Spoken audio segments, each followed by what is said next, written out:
After spending the last console generation in the realm of darkness and handheld, Square Enix has announced the core Kingdom Hearts series will finally return sometime in the foreseeable future. It would seem that after 7 games, Square would run out of possible Disney locations for Sora and friends to visit.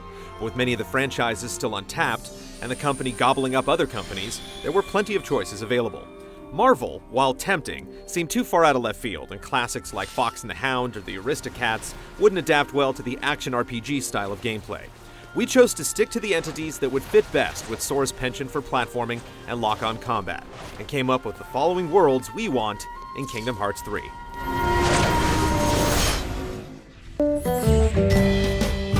Russell Crowe and Kevin Costner may have both botched the role, but Disney Animation's 1973 feature film is beloved by many.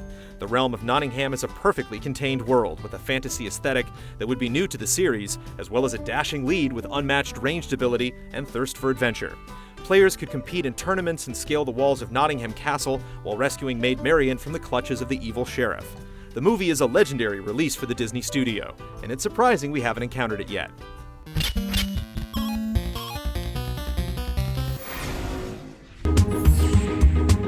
We all know a spoonful of sugar can go a long way, so we'd definitely like to see Sora and the gang join Mary on her jolly holiday inside Bert's chalk drawing world.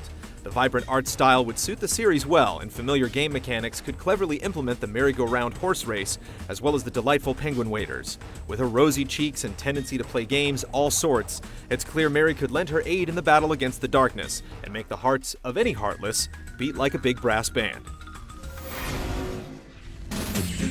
A game within a game within a game. That's some Inception-level stuff right there. Ralph and Felix would make great sidekicks next to Sora and friends, but that's not the only reason we're excited about this possibility.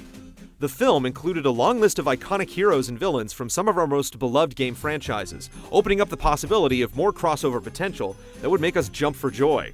The mere chance that Sonic could potentially fight alongside Sora with the Keyblade should rock the internet to its very foundation. Now that Mr. Mouse and Dr. Jones are under the same umbrella, it's conceivable that one of Indy's exploits could coincide with the universe of Kingdom Hearts. If the series can justify Sora meeting Kevin Flynn and Jack Sparrow, then surely the spry young Keyblade wielder could switch to a whip for one chapter. The famed archaeologist has had a theme park ride at Disneyland for almost 20 years. Assuming Disney and Square Enix would be opposed to putting Nazis in a Kingdom Hearts game, we chose the second chapter, Temple of Doom. The ritual scene alone would bring capturing hearts to a whole new level. Just like the Keyblade wielders, the Incredible Family believes in standing up for justice by pummeling their opponents into submission. While it's tempting to fill up the list with every brilliant project done by Pixar, this superhero romp makes more sense than most. Sora could choose between the different family members and their assorted abilities, and it would be the only superhero property to grace the Kingdom Hearts universe so far. Edna just has to build 3 new incredible suits to fit a boy, a dog man, and a duck. Though Sora, Goofy, and Donald are no strangers to the realms of Disney's most famous films, television thus far remains a woefully untapped part of the studio's expansive repertoire.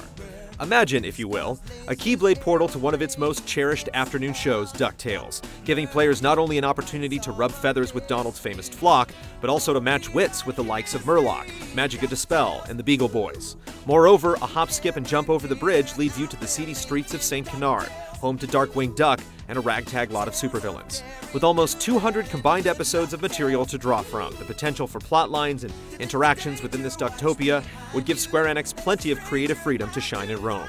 And above anything else, an excuse to finally be able to dive into Scrooge's famous money bin. Disney and the riffraffs from the mind of Jim Henson have been partners for years, and it's high time someone told Sora how to get to Sesame Street. The Muppets would be a welcome reprieve from all the melodrama Square Enix likes to pack into each game, with flying fish, madcap Dr. Honeydew inventions, and Fozzie's healing power of laughter. We could even get excited about visiting the world of Muppet Babies, with infant Sora, Donald, and Goofy in tow, using our imagination to escape the confines of Nanny's nursery. There's no group that sells friendship beyond all borders like the Muppets. Every great Kingdom Hearts world starts off with Sora and company just spending the first 40 seconds looking around and trying to figure out what is even happening.